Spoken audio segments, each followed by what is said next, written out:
Gifford, you're the president of the Bainbridge Graduate Institute. What does that institute do?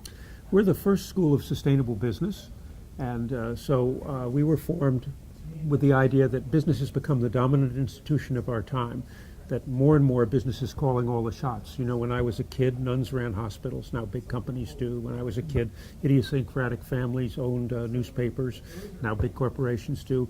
So if we're training the leaders of our nation and of our civilization, they ought to be trained with a broader sense of responsibility than just contribution to shareholders. They should be thinking more broadly than that. The idea that we're only responsible for a very narrow set of interests is actually a relatively recent idea in history. If you went back to the 1950s, no CEO would say, well, I'm only about profit. They'd say, I'm about the well-being of my customers, I'm about the well-being of my employees, I'm about the well-being of the community that I live in, and that in fact, that's good business to care about all of those things. I think the biggest issue is your employees.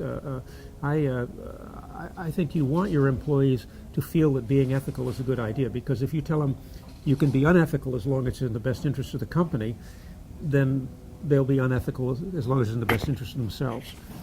But if you tell them that we should have a broader sense of what right and wrong are, then that carries on to the way in which they treat the assets of the company as well as everything else. Now, how do you train people for that in the Bainbridge Graduate Institute?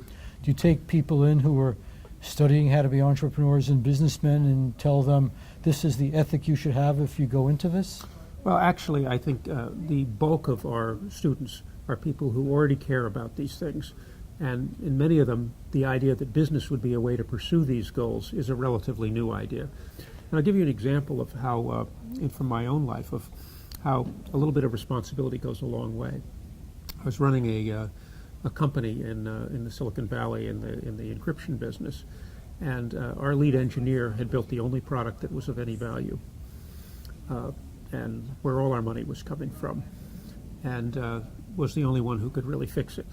And Microsoft offered him $250,000 in a pile of options. I was paying him $80,000.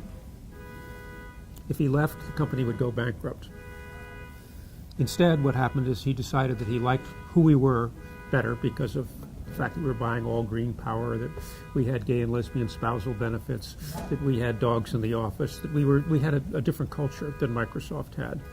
He stayed. 5 months later, we sold the company, made 100-to-1 for our original investors. So the difference between a little responsibility was the difference between 101 return to our investors and bankruptcy. And I think that the actually doing things that make the best people want to be part of your organization as opposed to being part of some other organization is particularly important.